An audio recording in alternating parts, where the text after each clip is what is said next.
And we are live. Hello there. Hello, everybody. Welcome to Wedding Boss and our Instagram workshop with the Wedding Industry Supplier Network with Katie and Roxy. Hi, guys. How you doing? Hi. Thank you so much for having us. We're really looking forward to it. Yeah, this should be a good one. Yeah, we know that lots of people kind of come a little bit unstuck with Instagram, and it constantly changes, and it can take up a lot of time. We're here today to tell you that it doesn't need to be complicated, and hopefully be able to dispel some myths and come up with something really easy that people can follow that's just going to help them improve and grow their Instagram. Really. Sounds brilliant. Yeah, so this is like a free session. We're obviously doing it in our free Wedding Boss public group, and obviously we hopefully people are going to be joining. So it's a little bit of a chat before we get into the Instagram stuff. I mean, from my point of view, I come from this as a professional photographer, and my background is in SEO, and that's what I focus on. In fact, it's most of what my business is, and obviously I've got courses in the group that helps people with SEO. So Instagram is something I've used to promote my business, but I have to say it's never been a big channel for what I do. But I do know, because I've spoken to people very recently, people actually within the group, that Instagram is a major channel for them. In fact, and some people I've spoken to, it's their main part of the business. So I think it's going to be great to just go into that a little bit more detail and hopefully share some of your insights on it. But I just thought it'd be a good idea just to get a little bit more background about the Wedding Industry Supplier Network. Or can I call you Twizen, or is that bad? Yeah, that's right. Yeah, Twizen, is that okay? Twizzing, the Twizzlers, yeah, that's good. So look, can you tell me a little bit about your experience in the wedding industry, and how you got into the creating Twizzle, and just kind of your. It kind of started with me, really. So about 13 years ago, I set up a bridal shop. This was like kind of pre-wed to be, so the people that are in the bridal shop industry will know about wed to be. And kind of my USP, if you like, was that I wanted to provide bridal wear at a more affordable market. And this, like I said, was pre-wed to be. Yes. So I started actually my business from home, kind of promoting just purely on social media. Had no website, didn't really know what I was doing, and learning. No website? Well, okay, that is early doors. Learning totally from the ground up, and from the scratch. Basically ended up thinking, if I can sell dresses from my rented house in my son's bedroom with Thomas the Tank stickers around the room, I really need to get a shop. Surely I'm going to be able to do this in a shop. So I ended up getting a shop. Roxy came to work with me on kind of day 2.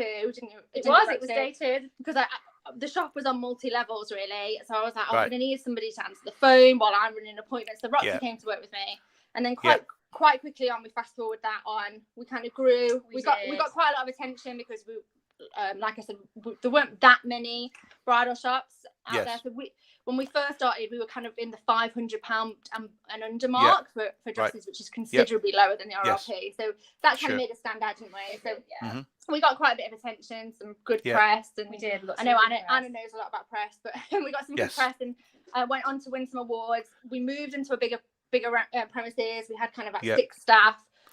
All right, okay, so quite big. Whereabouts in the UK are you based? East Midlands. So East Midlands. East Midlands. Oh, okay, great. Yeah, and then kind of Twizzing kind of came about really from a number of things. Firstly, like we were killing it on social media. So social media was really our strong point. And from somebody that doesn't have any kind of business training or we just learn everything from testing and from trying it out for ourselves and see what worked. What we found something that really worked for our business was like Facebook Live. So like this, we would do this for our audience, and we would have we would put on a show on a Friday. #Friday Bride every single Friday. Oh, right, okay, and it got to a stage, we built that up to a stage where we would have like 30,000 views watching us. And that was becoming quite big, wasn't it? And we would have waiting lists of brides and people that would want to come in and try on dresses. We'd do a catwalk show, wouldn't we? It wasn't even brides, was it? Sometimes it was just people who had kind of seen us. And we were doing content great. In a different kind of way. So what we were seeing was a lot of salesy content back then. And what happened and why we were able to grow so quickly using social media, and by which time we did have a website, was because we were very much doing content in a different way. We were very much about all providing value. We would do these videos where we would educate people. We would talk them through the different styles of dresses, what were great for different body shapes, etc. And people were starting to ask us and pick our brains everywhere we went. Suppliers would come in and sit in the shop, wouldn't they? We'd call it kind of social club because we'd always have a supplier in the shop kind of asking us things, secrets. So Twizzing kind of came about as a solution for 2 problems, really. Number one, there wasn't really anywhere for wedding professionals to go and talk ideas out to one another. And secondly, this issue that I was having in work was that although, as you can tell, I like to talk, it was taking me away from my business. And what we wanted was somewhere we could go, learn from one another, say, oh, this is what I know about Instagram. What can I learn about SEO from you? Spend an hour once a month connecting, making connections, referring, having some suppliers we could refer. We all had the same clients too. And then go home, back to work, and crack on with my job for the rest of the month. I mean, we could go to, you know, your standard networking, but we just could not. There wasn't it. No. You would kind of find, you'd be able to find a plumber. You could be able to find someone that could do your website for you. You could find someone that, you know, great graphic designer. But the chances of somebody there knowing someone that wanted a wedding dress were very slim. And it wasn't working for us. So, you know, we wanted to get our business in front of other people, photographers, venues that would be able to say, oh, you know, you're looking for a dress.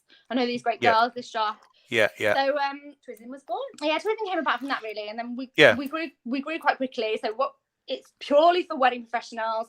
To connect, get a high quality, good education, learn from one another.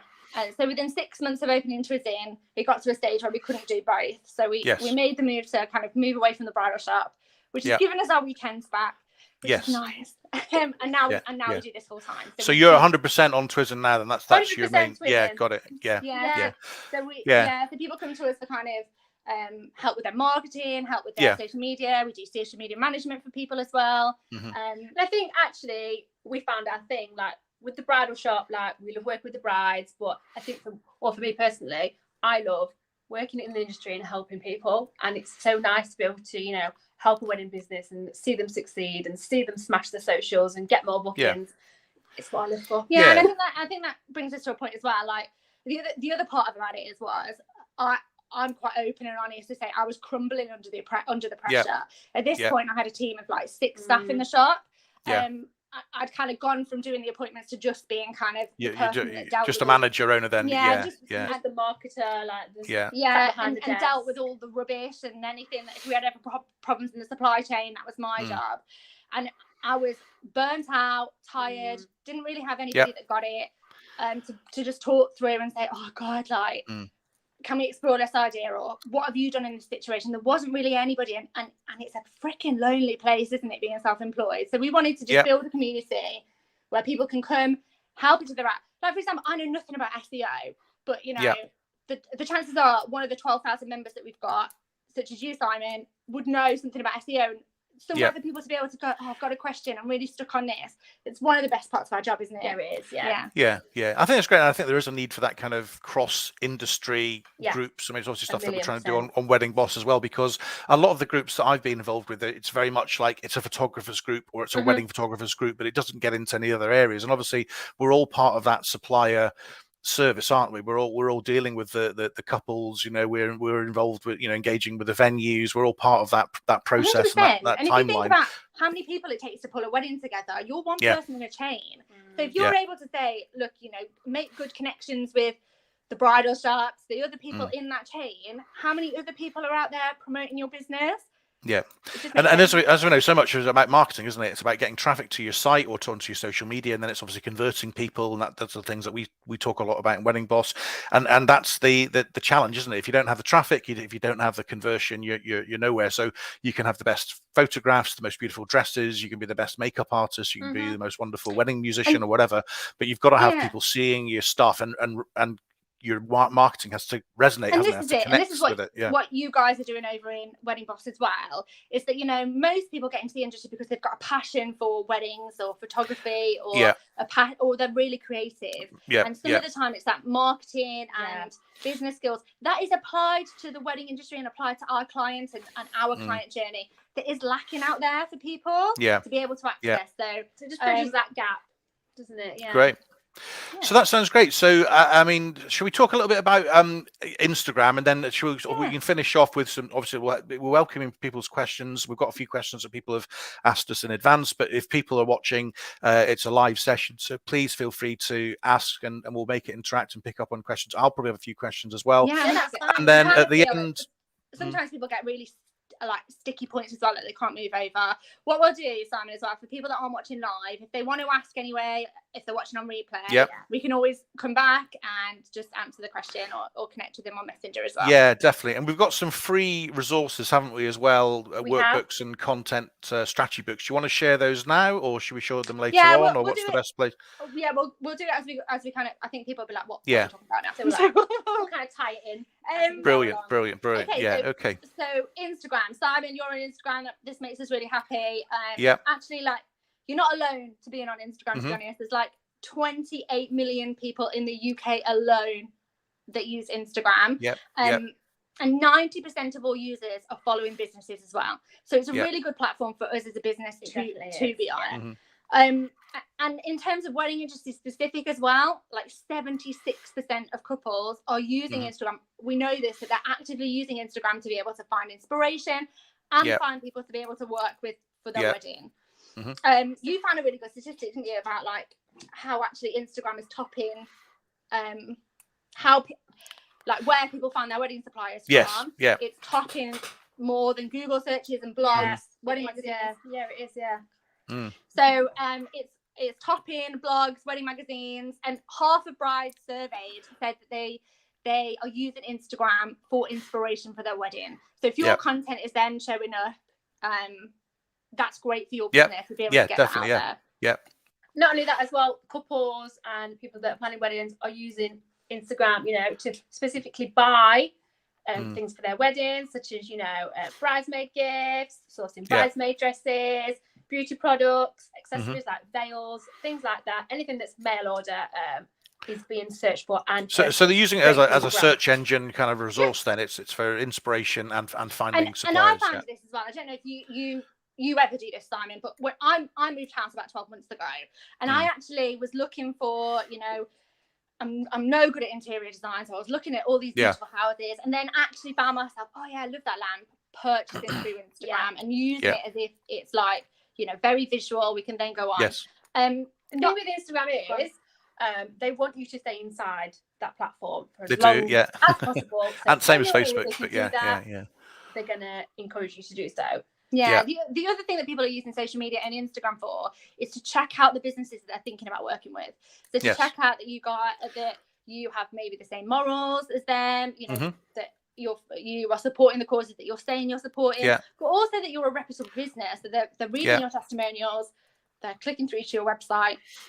And really, in this day and age, if you don't have a presence on social media, not just Instagram, but any of the social medias, it does leave you vulnerable to kind of I think that's right. I mean, I think they're also looking for consistency, aren't they? And they want to see activity on a regular basis. They don't want to see somewhere where the last post was 9 months ago, for example. I think they want to know that it's kind of that part, it's part of your proposition. This is really important for now's timing as well, because we're coming out of a pandemic where unfortunately not every business has made it. So if you're a couple stumbling on an Instagram page, stumbling on a post that maybe was posted 2 years ago, and there's tumbleweed on the feed, and there's nothing on the feed for 10 months, 9 months, 6 months, you're probably going to feel like, unfortunately, that there are dead businesses out there. That's it. Absolutely. So today we're going to kind of talk to you about like coming up with a plan, how you can come up with a plan. It doesn't need to be complicated, but something that works for you inside of Instagram as well. And absolutely, we welcome kind of any questions that you have, Simon, or I've got a few, but that sounds great. Absolutely, sounds good stuff. Okay, so when we start with plan, we start with goals, don't we, Roxy? We do, So you have to start right at the beginning and think, wow, what is the purpose of my business being on Instagram? So is it that you want to create a presence for your business? Do you want more leads to your business? Do you want to establish yourself as an expert?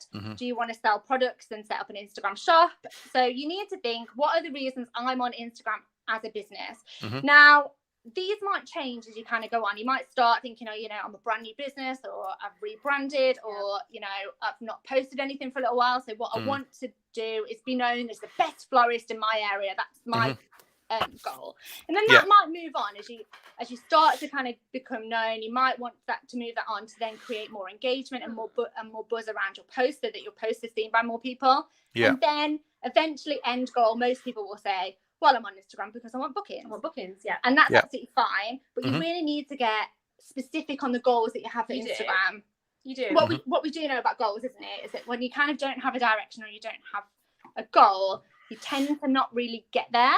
Whereas if you have quite specific goals and specific reasons for why you're doing something, what we tend to find with the businesses that we work with is that they're loads more likely to kind of hit what they say. And it creates a much clearer strategy, and also it makes it a lot easier to measure things along the way. If you've got no kind of goals of what you want to achieve, how can nothing's measurable? And it's good for you as a supplier, giving you focus as well. So you know, if it is that you are wanting to direct people to your shop, maybe you're a calligrapher, or you make like beautiful wedding signs and you want to direct people to a shop, having that goal in mind and saying, right, that's my goal, what are the steps I need to do to get there?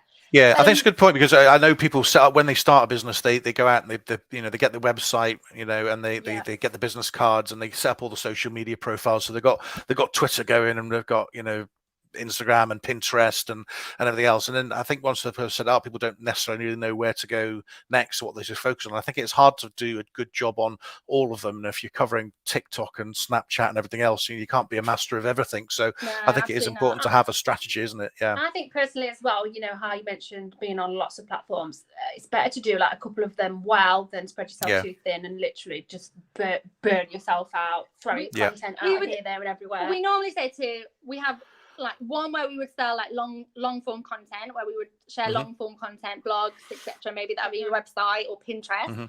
And then 2 where you would focus on micro content. The micro content will be more like your stories, quick feeds that aren't going to be as evergreen as a blog on a website or Pinterest, where people can find your posts months and months and months after you post them. So and we've got some handy like things that you can do so that you can kind of take one post and create like posts for all your channels from that as well, which is amazing. Yes. So what is it that you're on Instagram for? What is it that you want to achieve? And just really think about their goals. Like click for example, if you want clicks through to your website, that kind of strategy is going to look a lot different than whether you're building a presence and building a brand on Instagram. And it's all right to combine your goals as well and think, actually I want to do 2 or 3 at a time. That's absolutely fine. But like we said, by knowing what you're working towards, it is much more likely that you're going to hit those goals and targets. And you mentioned about measurable. Yeah. When you're looking into your insights, and it's a scary place to go and look, we absolutely understand that. I avoided looking at insights for the longest time ever. And I bet you have this with SEO as well, don't you, Simon? That people don't like to look at. No, I look at the stats. I look at the stats every day. I love it, but no, I'm not normal probably. Whereas it used to scare me for the longest time, but actually your insights then, if you know what this is what we want to measure. We want to measure how people are reacting and engaging to our posts.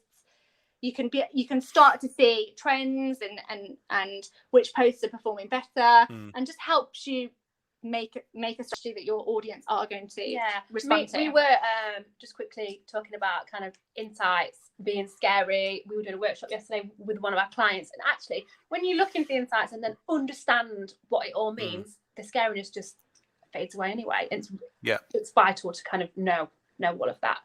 So next in a plan as well, and I bet you and Anna talk about this in everything that you do, is ideal client, and really knowing your audience and who you are posting for as well. And hopefully this is an exercise that you've kind of already done in your business. If it is something that you struggle with, we've got like a free workbook that can help you kind of define your brand voice and kind of who that client is that you might be working towards as well. But when you've got an ideal client in your business, this is the person. Oh, bless you. There we go. That was nice. There we go. Professional there. You see that? See what I did? Yeah. It's almost like magic. That's the person that you want to be creating all of your content for. Yeah. So with that person in mind, there's a great phrase in marketing that when you speak to everyone, you speak to nobody. And this is true. You can't bear everybody in mind and appeal to everybody all of the time. So really home in on your content, whether that be the look of your content or the type of content you share, whether that be feed post, stories, reels, video, whatever it is, to that ideal client. And imagine you're just speaking to that one person. Think about the language of that person as well. Yeah, so as you were saying, Kate, when you're creating the content, not only is it about the imagery, it's about the language that you're going to use and that they're going to relate to, like phrases that they will use, the way they kind of speak. It's all going to depend on your ideal client. And what I would say actually is, since coming out of lockdown number, whatever it was, it's probably a good idea for everybody in every sort of business, especially in our industry, to go back and have a look at their ideal client template. Yeah. Go over it just to make sure everything's kind of as it kind of should be. Have values changed, like motivations might have changed for people, money situation might have changed. So just make sure that it's all kind of still in line. And this is not just for Instagram. This, you know, when you've got that person right, that's Instagram, all your social media, all your copy, you know, what wedding fairs you stand at, where you stand at, all of your marketing across the board, you know, it's really going to help with that. You know, it's one of those exercises where you think, oh God, like really, do I really need to do this? But actually, it is something that really helps. And it doesn't need to be something that's done on a piece of paper. No, you don't have to sit there with this. We do ours in Canva. We're a creative industry. We do like mood boards, just like colours, words, we pull everything over. So our ideal clients are actually like on mood boards. So with words and colours and all sorts of things, that which get creative, makes it a little bit better for minds. Well, it's a very visual industry, isn't it? I mean, I'm a photographer, and everything, all the content here is visual about weddings. So I think if you can represent that visually, that's going to help your mindset and how you picture who you're looking for. That's a good idea. So, and then when you're thinking about, you know, your ideal client in your posts as well, use your insights. So you can look at what your most popular posts are, you can recreate those, and you can also look at split testing. So if you pop a post up that's kind of more text, pop a post up that's kind of more images, and see what's working well. So see what your audience are responding to, and it's all there in your insights as well, so that you're able to go in and say, oh, do you know what? Actually, people are really responding to this kind of content. Just give them more of what they're asking for. Also on stories, this is a really good tip. Ask on stories, what kind of content do you want to see from me? Do you want to see more from? And people will be willing to answer that. They will, Yeah, and what do you think about images versus video, or in quotes professionally taken photos versus, you know, the behind the scenes, or you know, stock images? I mean, there's lots of different sources of different images that you could get from a supplier. For example, if you're selling wedding dresses, you could put their catalogue straight on there, for example. Obviously, you can always ask the photographer at a wedding to share. Some will share, some won't. Some want a credit, of course, and everything else. So have you got any thoughts on sources for images and the mix, and how things work? Okay, so at the minute, and I don't see this changing at all either, is video is the most you know best consumed content. That's what people kind of want to see, and video can come in lots of different forms.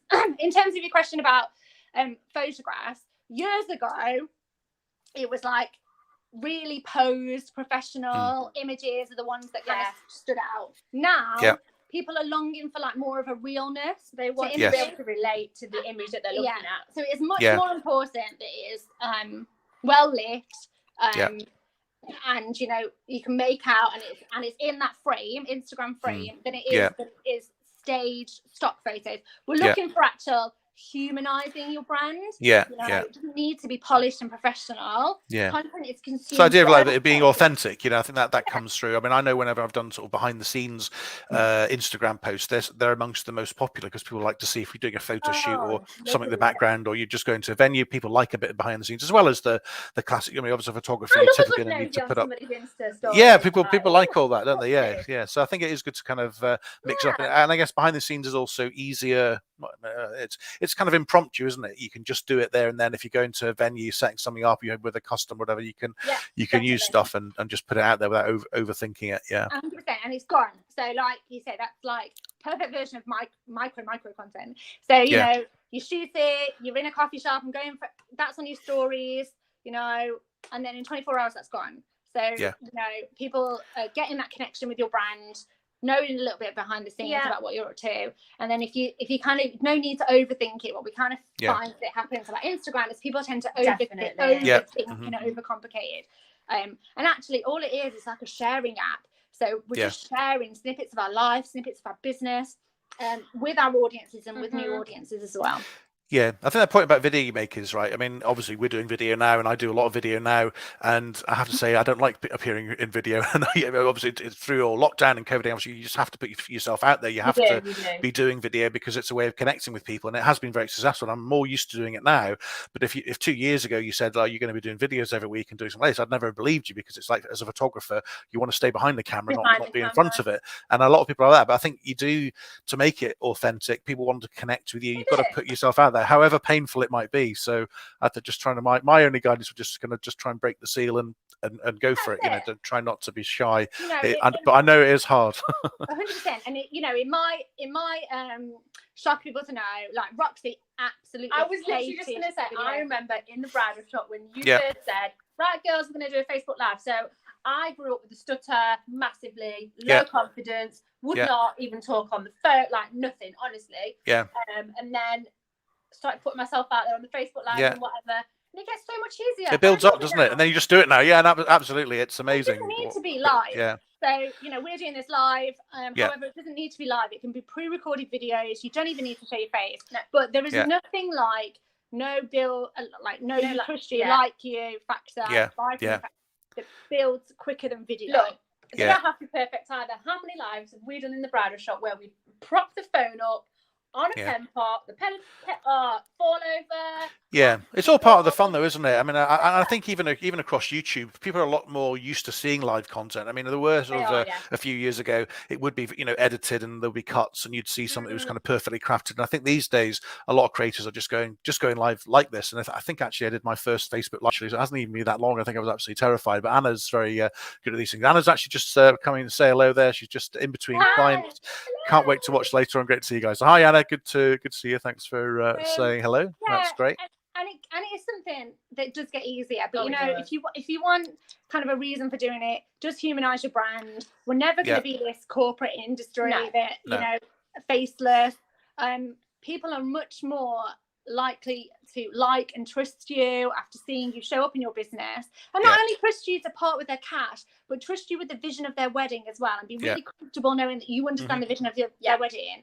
And this brings us back to the point that you mentioned before, Simon, about people not being active on Instagram for a while. It just gives people like the ick a little bit, whereas if they can see you showing up on Instagram, you know, every now and then with a getting to know you post, or you're showing up behind the stories, it just builds confidence that you're a reputable business, definitely know what you're doing, and people professional, professional, 100%. And let's say that there are a lot of suppliers out there. I mean, there are something like 55,000 wedding photographers registered in the UK. You know, so that's a large number, because there's a few 100,000 weddings, but if you average it out, there's only a small number of weddings for each photographer. And then the reality is, the leading photographers are doing 50, 60, 70. I think I know people have done 80 or 90 weddings a year, which is a massive commitment. And there'll be a handful of weddings, you know, some wedding photographers that will do one wedding a year, 2 weddings a year, recommended by a friend. So, you know, I think you do really need to sort of concentrate it, and obviously bring people in. You know, it's you've got to be out there, you've got to be active. And if people see that it's not active for a year or so, it's not going to help with that professionalism. Or your social feeds are like almost like your shop windows, aren't they? You need to have something there constantly. 100%. Okay, so something that we see absolutely all the time, people struggling with, is bios. And even yesterday, we're working with a business, coaching them through their social media over the next couple of months. Lots of people don't really know what to say in the bio, and we consistently see the same mistakes. So we're going to show you that in a minute. But when people come across your account, the bio gives them the snippet and first impression. So you were saying shop front, gives them a first impression about who you are, what you do, and whether you're for them, really. That's all. And you only get 150 characters, so it is massively frustrating. And believe us, we're people that kind of change our bios regularly. We are consistently like, oh, that's too long. And rechanging it. But this part lets people know whether they should follow you. So when they hit on your profile, this is the point that I was just thinking about, is that when you start your business, you get your website, you get your social feed, you set up your Instagram page, you do your bio for the first time, and then you never look at it again. Yeah, we find this quite often, that people kind of do it and it never gets kind of re-looked at. But actually, you should be tweaking it, and you should be optimizing it So it needs to have keywords in your bio as well. And it needs to clearly mention who you are, what you do, where you are, which is really important, and who you serve as well. Yeah. I mean, that I'm going to sort of ask later on about that location side of things. So obviously, from an SEO perspective, when I look at what people are searching for, they're often searching for a North Yorkshire wedding photographer or a London wedding photographer. There's always a location aspect because they want to hire a photographer that's obviously works in the area where the venue is and that they can contact and meet potentially and everything else. So that local aspect is a really important part of wedding SEO. But I imagine that translates over into Instagram SEO and Pinterest SEO and everything else because it's all the time. Yeah, 100%. But in terms of SEO and what you're saying, the only part of your bio that is searchable is your name, not your username. So your username will be the thing that appears after Instagram.com/ that's your username. So for example, our username is Twizzing Global.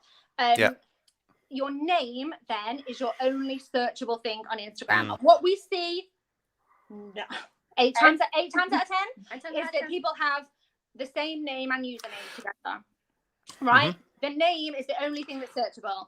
So if people know of your business already, great. But really, what we're trying to do as marketers is attract people that don't know about our business and think about what are people searching for on Instagram. So you said like North Yorkshire wedding photographer. That's perfect keyword SEO gold for Instagram to appear in the name area. And also it frees up characters in your bio. You don't then need to say what you do and where you do How many characters can you put in the name? Do you know?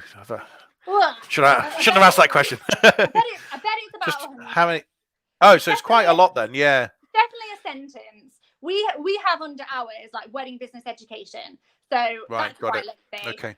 So you can be like wedding photographer, Yorkshire or whatever it is. So if somebody did like Simon Hogben North Yorkshire wedding photography, that's gonna in the name that's gonna get picked up in search potentially, then I guess. Yeah. Sounds like it is. Yeah. Cool. I was trying to think about what is it that your client is searching for.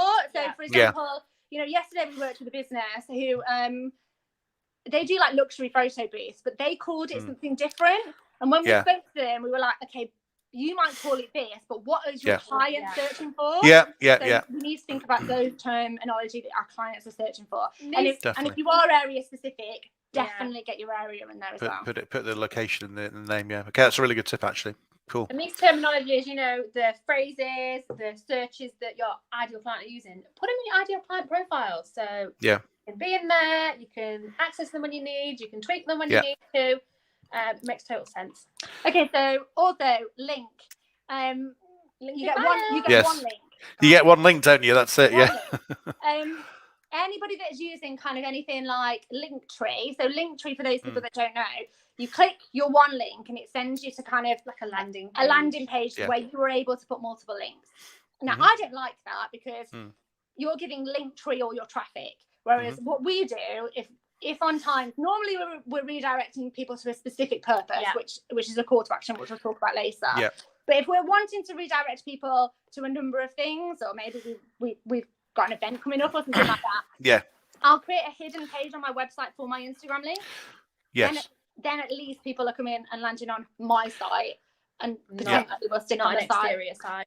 So you're sending them to a specific landing page that will have like so call to action or some sort of like email capture or something. You're trying to send them into a funnel or something. You're not 100%. Not just sending to the homepage. Yeah, think about this as well. Think about your client journey. So right back to what we said right at the beginning about what is it people are on Instagram for? Yeah. What do you want people to do? Sending them to just your homepage, fab. But if you are specifically wanting more inquiries or you're wanting to capture emails, send them to a freebie, send them to a lead magnet, send them to a booking form. Give them a reason to leave. Do something. Yeah. Good. Yeah. I like that. Yeah. Make sure that your bio is kept with your brand voice. Don't be afraid to kind of, if it's appropriate for you to put an emoji in there, that's absolutely fine. If you're kind of fun brand and you want to put some emojis in, no problem whatsoever. But just make sure your profile picture, you get that lovely little circle image. Yes. That's optimized for a circle. So if you might have like a rectangle logo. maybe have a think about that. But make sure it's just the same across the board. Across the board on everything that's kind of coming up as well. Yeah. Then, cool. Next, we're going to talk about content. Yes. Yeah. This is probably our favourite one to talk about. Yeah. Because there's so many different types of content, and it's one that actually, when we're working with our clients and talking to wedding businesses, they struggle with quite a lot, and I think it can be overthought massively. Yeah, and I think also it's this sort of, people don't know when they should be selling or just trying to connect with people, or are they doing some sort of added value free, and what's the mix to get right? Because clearly you want to sell at some stage, you want to start a sales journey, but people I think don't know whether they should do any of it or not at all. So yeah, it'd be interesting to see what kind of ideas you guys have on the mix and the approach. Yeah. Okay, so we did this from like so much trial and error.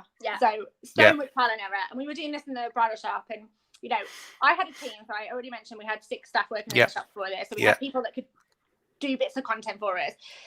We found the mix from a lot of just trial and error and testing stuff out to be about 3 to 1. So about 3 value added posts where we're not trying to sell our service. But we're setting ourselves up as, experts, that we know what we're doing. We're showing you like glimpses of our day. We're showing you what the bridal shop's like. We're educating to 1 sales post where we might say, here's a testimonial, here's an offer that we've got running, come and book our service. Now, we also, it's worth knowing, would repeat that process every day. So we would put out 4 posts a day. Which I'm not recommending anybody do. We were a large shop with a lot of rooms and a lot of ability of the staff to do that at the time. But have it, play around with it, see what works for your business and see what works for you. We definitely need to build know, like, and trust, and every wedding professional knows this. We need people to know us, like us, and trust us before we can ask for the sale, and for them to kind of be happy handing over their money. So we need to build know, like, trust. The most rapid way to build know, like, trust is through video. So if you're comfortable and can get over kind of being on video, that is one of the rapidest ways that you're able to build that quickly, so that you can then convert that into buy.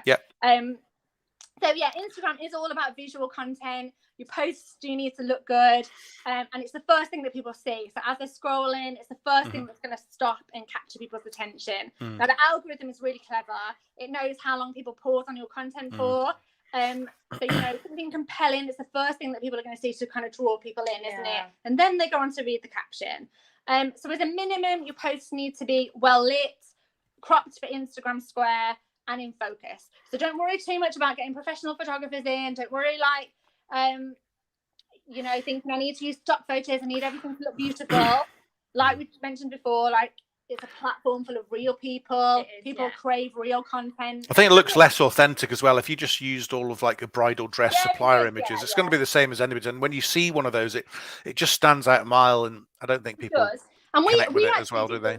In the bridal shop. So we left the bridal shop 3 years ago now, but we were kind of in it 10 years ago. We didn't use any stock images. We used to get real women in our dresses, and like we said, we'd have a queue of women. The diary would be full of women that just wanted to come and try stuff on, try dresses on for us that we could photograph and use. Oh, that's great! Yeah, brilliant.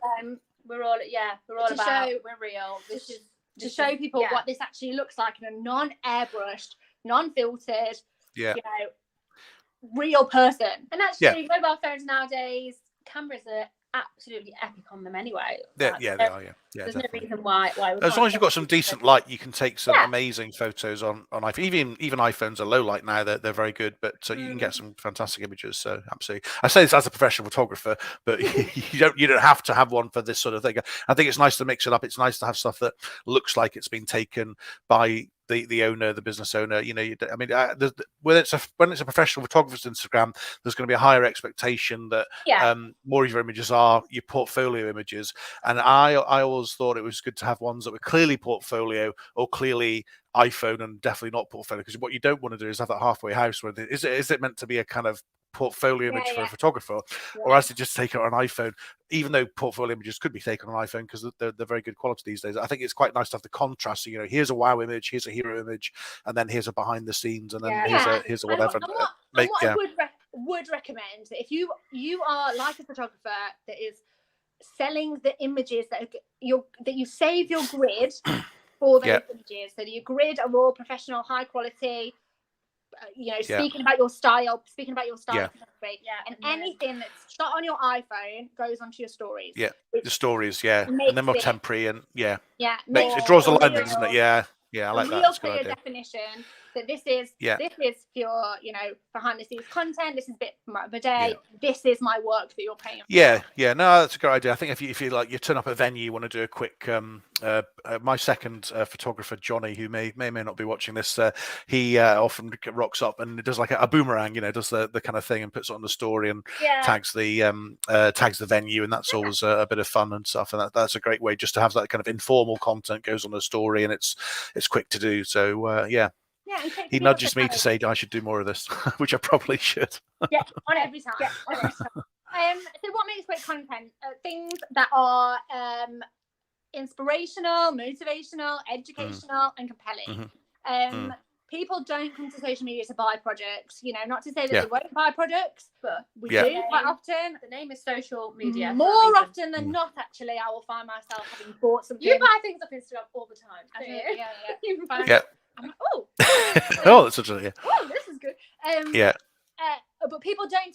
We go to social media actually to engage with our friends and family, to get news, to get information, to get inspiration. We don't come to social media to buy products and book services for our wedding specifically. Now that doesn't mean that we're not going to. And what we want to do with social media, whether it's Instagram, Facebook, Pinterest, anything, is get people to create a relationship with our brand, so that when the time comes that they need a photographer, that they need a celebrant, you're at the forefront. You're at the top of their mind. They're already engaging with your content. They're already trusting you. More of your content's being shown to them. So then you show up. Yeah, this is a really good insight, guys. I mean, I think it's slightly different to SEO, because I know, SEO, like a Google search, is typically not a visual-led search, it's a text-based search. And people who are searching there do have very high purchase search intent. So when they're searching for, a Northeast wedding venue, or a East Midlands photographer, or a whatever, Birmingham makeup artist, they are specifically looking to purchase services. So there's pros and cons to that, but obviously the social side of things is it's that brand building thing that people, it's maybe slightly earlier in the planning cycle, when they're not necessarily sat down with a glass of wine going, all right, let's get 10 photographers on a list and go through them, which I think people do on Google. But this feels like it's more social, maybe a little bit earlier in the cycle. And this is what we say to people, if I'm looking for something specific, I will go to Google. That's where I go. That's it. But, create, like we said right at the beginning, 90% of people now are following businesses on their social media account. So, so some kind of content ideas. We've mentioned a lot of behind the scenes. That could be like you're working at a new venue, or you're showing behind the scenes of you putting together a product. Maybe you're like behind the scenes of a styled shoot, stuff like that. Really good. Regrams. So regrams are where you share other people's content. Now, I already mentioned that we used to post 4 times a day in the bridal shop, which is crazy. But a lot of that content was reshared. So we would share other pieces of content from other wedding suppliers who had similar audiences to us, who had created posts that would be of interest. Now, we always credited. And then when you do that, you're creating like conversations with other suppliers as well, which then gets your work seen and your work shared. And then also user-generated content. So, this is where you might ask past couples or other suppliers. You see this so much. But actually, there's an area on your Instagram where anybody that tags you in your photos, that's kind of on a separate part of your Instagram. So you're then able to share that. You've not had to create it. You've not had to make it. And you'd be surprised how many businesses miss the opportunities because they don't even know that that's there. And how many people are mentioning you? So like you might go to a venue and be at a wedding fair and someone else has tagged you because they've stood next to you, or you've been mentioned because it's somebody's wedding anniversary and they share some photos and tagged your business in it. I got mentioned a couple of days ago from a wedding I did 2 years ago, a venue, very nice venue up in the Northeast, and it's definitely one of the ones that people would want to be featured at. And just got a mention from an image they had, and they tagged me, and that was great. It was there. So Stuff like that even from years ago, it could just come up. For sure, totally. And I've definitely had inquiries where that's happened. Venues mentioned me, and people have said, "Oh, I've just saw your image there." Because if the venue is prepared to put their name to your stuff, whether it's an image or a service or whatever you've been doing, that's a great vindication, isn't it? Because I know from my own stuff is that couples like to know that you've got experience working in the venue as a photographer, or that kind of level of venue, that if you're in a luxury premium venue, they want to know that you're comfortable working in that kind of environment, and they're the kind of clients that you normally service. They're just like them, and I think it's great to get that kind of social proof, isn't it? Word of mouth referrals are still like the best way of converting sales, like something like 8 in 10 like convert or something like that when it's coming from actually word of mouth referrals. Right, so the important thing to think about content is that people want to make connections, and they want to feel connected to your business. They want to know about local businesses and know that their money is supporting, not somebody to buy their second or third, Ferrari, but actually is going to, help to stay locally in the community that they care about.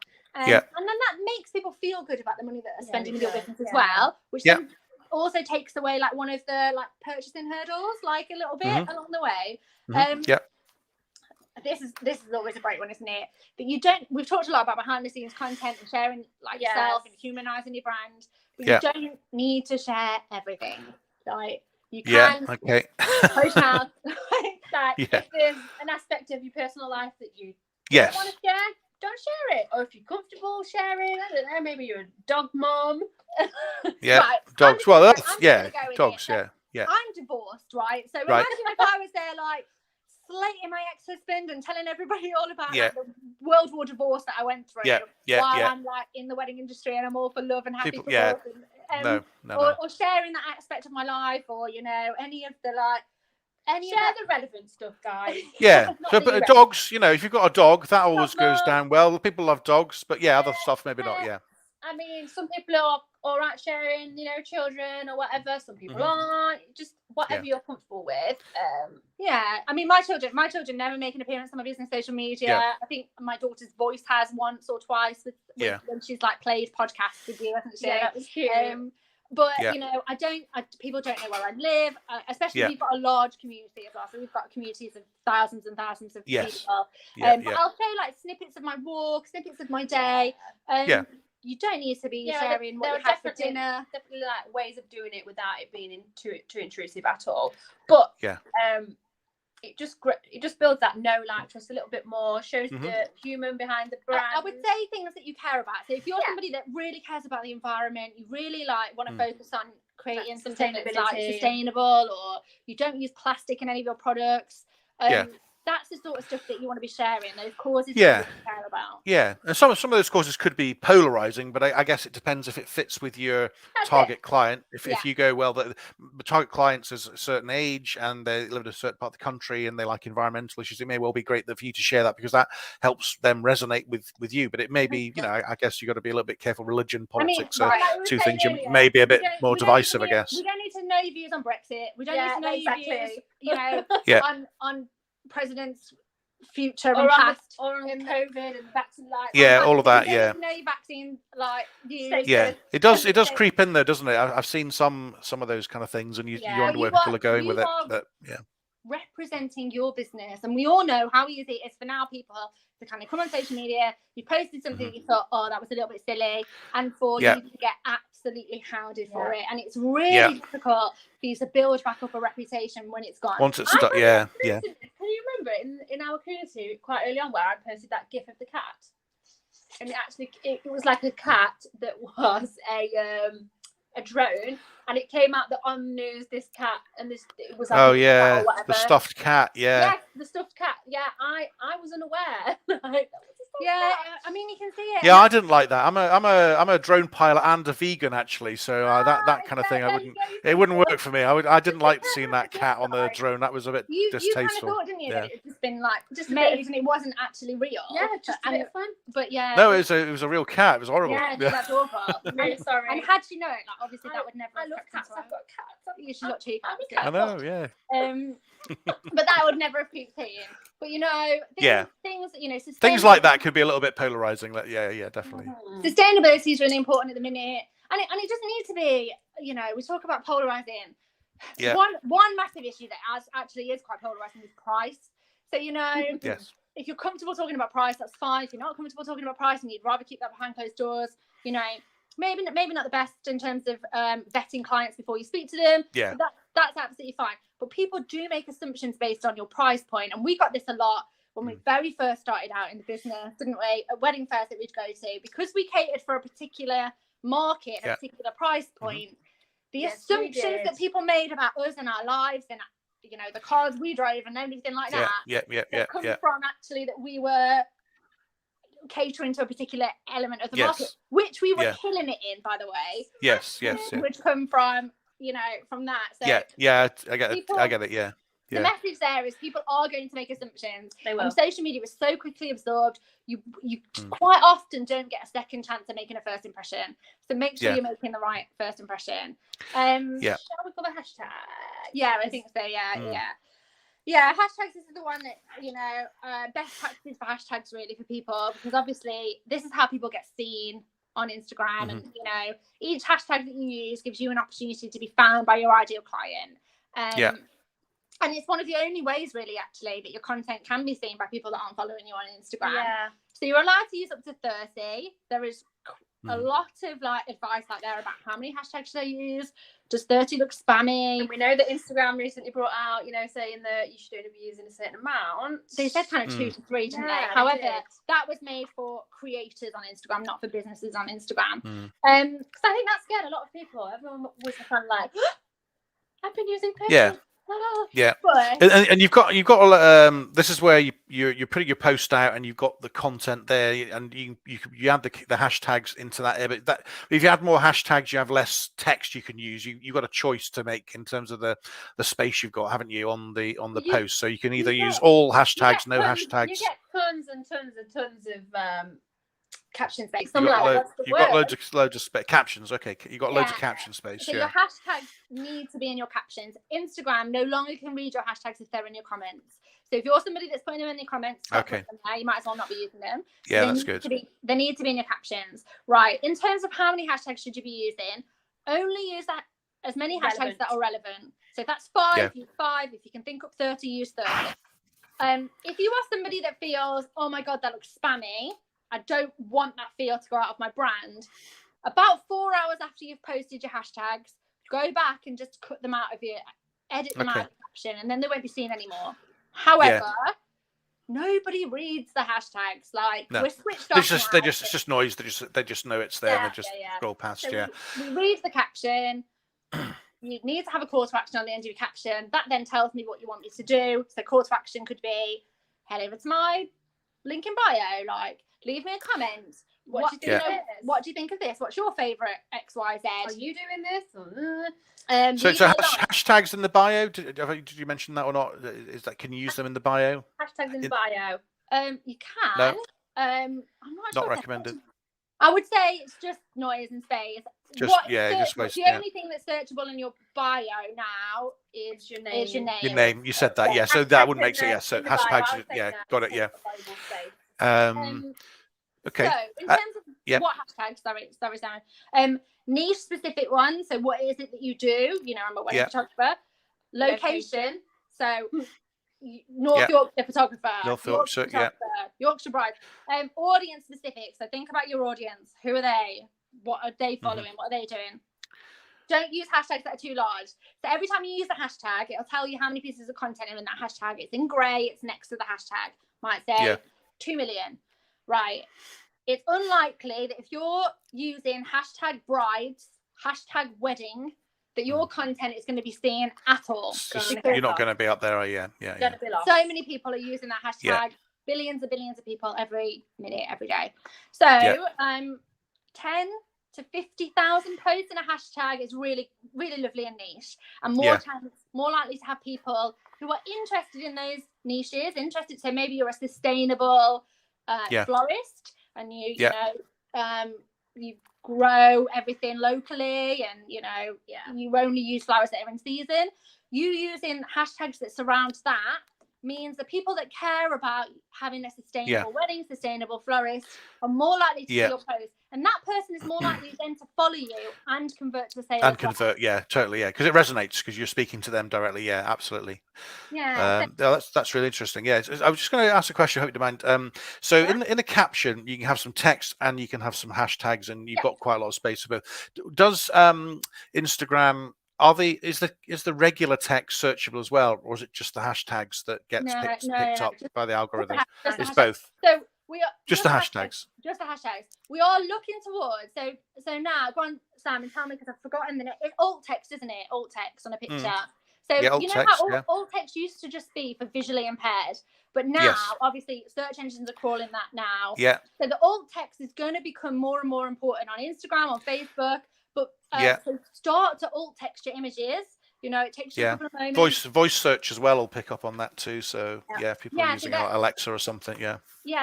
So start to kind of alt text your images. You know, it could be like if me and Roxy were sharing an image, it could be like 2 women, Kate sat in pink blazer, Roxy in white blazer, etc., etc. This is what they're doing, and explain the picture, because that is then going to be searchable. So that's the next thing coming in Instagram. So, and it's good practice for SEO as well.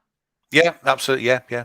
That's good. I mean, there's definitely crossover on this. I mean, there are differences, but there's some overlap as well. It's interesting. That's why I'm asking some of these questions. My mind's whirring around, thinking, that's interesting. Just on hashtags as well. So if I put in hashtag wedding photographer and then a separate hashtag North Yorkshire, is Instagram going to be able to mix them up together and realize that North Yorkshire wedding photographer is part of that search? It's not. Okay, that's interesting. So you really, if you're targeting that keyword, you really need to have the full hashtag. Okay, so that's a real insight then. Okay. Yorkshire weddings, Yorkshire brides, Yorkshire couple, like whatever it is around those things. That's you type in North Yorkshire, people are going to come up for like people looking for tourism, and it's just too generic, isn't it? North Yorkshire as a whole is just too generic for what you want if you're a wedding business. So you really want something wedding in there. Okay. Yeah, that's good. Very good insight. What it is that you do. Yes. So test out different hashtag sites. Instagram. God, we love it, but sometimes it's really frustrating. We'll penalise you for using the same hashtags over and over. So it's not something that you can think, oh, there's my 30. That's what I'm going to use here on forever. So and also, it's not great for you to figure out what's not working if you use the same hashtags. Like, which hashtag isn't working here? Yeah. So we say have about 3 or 4 sets, use them regularly, and you can save them on your notes on your phone and cut and paste them in. And anything kind of over 150,000. So we talked a minute ago about like lots of pieces of content going into the hashtag set. Anything over 150,000 is going to make it really difficult for your content to be found. The more niche, the better. So if you can start to think like your ideal client, think kind of like what else makes them a person apart from their checkbook. So like what else are they interested in? What makes them tick in terms of like, the issues that they care about in terms of their motivations, passions, where they're based, what it is they're searching for. Yeah, the wedding venue, I guess that could be another factor as well. People looking for, if they've already booked at the venue, they might be looking for suppliers that are related to that. And locations, like geotag your posts. So if you work with a local venue, geotag your posts in. So when you go to their wedding fairs, or you go for a coffee there, or you meet there, geotag the location as well, because then that pops up for people searching for that wedding venue in that location as well. Yeah. Great. Some good stuff here. Some real nuggets here. This is great. Yeah. No, it's all good. I had some questions come in from one of our members, and I just want to make sure I have a chance to ask those if you don't mind. So, how does Instagram work alongside Facebook? So, if you post on Instagram, does it appear on Facebook? This is about ads, I think, as well. So, I know they're owned by the same company and they're connected, and you can control your advertising, and there's somehow a link. But I don't know if you've got any kind of thoughts on the relationship between the two, and if you post on one, can they post on the other, or how all that works? Yeah, so we see this happen quite a lot, where people kind of post this kind of for Instagram. Actually, this is what we see it for. People post for Instagram, and then they schedule it so it goes over on Facebook as well. There's an option, isn't it? You can click a button, can't you? Then it'll post in other places. Yeah, and all the hashtags are kind of there. Now, hashtags on Facebook take people away from your content. So you've kind of like got your content there, your caption, and then you might hashtag with all different other stuff. Like, I don't know, let's say you put like pink weddings on there because you've done like a pink picture or whatever, which would probably have millions of hits. So let's say we're not going to use that one. But for this example, then I'm like, I'm having a pink wedding. I'll click on that. And then away they are. They're gone. They're off the content. They've gone somewhere else. Yeah. It can be a little bit misleading that you can cross post from Instagram to Facebook, but there are things you can do. You know, you can go into your Facebook once you've kind of posted it across onto Facebook, tweak it so it's a bit more Facebook friendly. Yes, yeah. Hashtags, make sure the images is the right kind of. There's a different approach, isn't there? Something that looks, I think, good on Instagram as a post is not going to look like on Facebook or Pinterest or LinkedIn or anything else. You know, it depends where you go. People tend to spend more time on Facebook posts per se than Instagram. But Instagram, there's more text, isn't there? Scroll. Yeah. People are more likely to stop and read a little bit more on Facebook. So, you know, it might work if you want to like shorten your blogs on there or you know, that sort of thing. We hate kind of cross posting as a rule. Sorry, we just had a notification pop up. Hate cross posting is kind of a rule. Use an image and take out the hashtag. The word, you know, if you're using things like Linkin Park.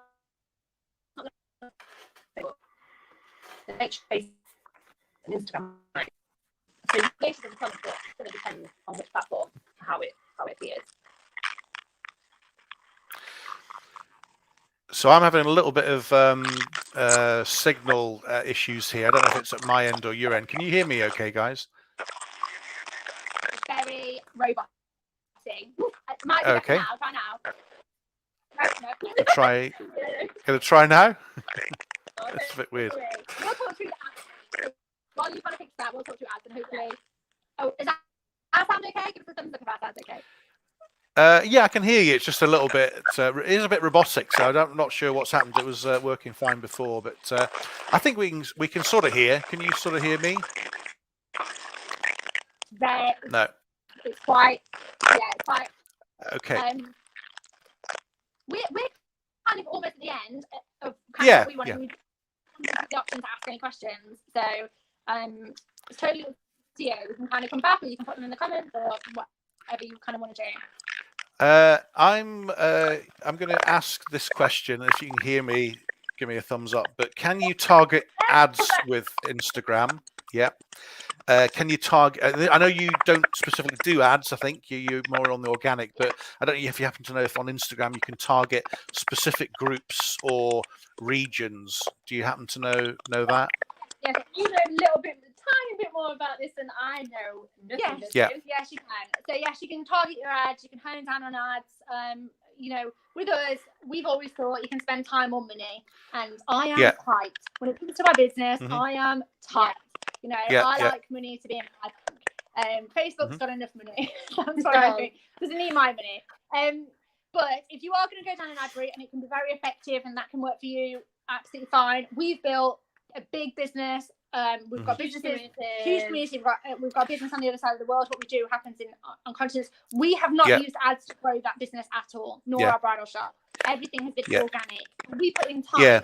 So, you know, you can either spend time or you can spend money. So yes, you can. You can target down to specific groups of people, specific interests, engaged, friends of people engaged. You can target specific regions. You can target people within a specific area. So when we were location-based shop-wise, we knew that most people would come about an hour to visit us.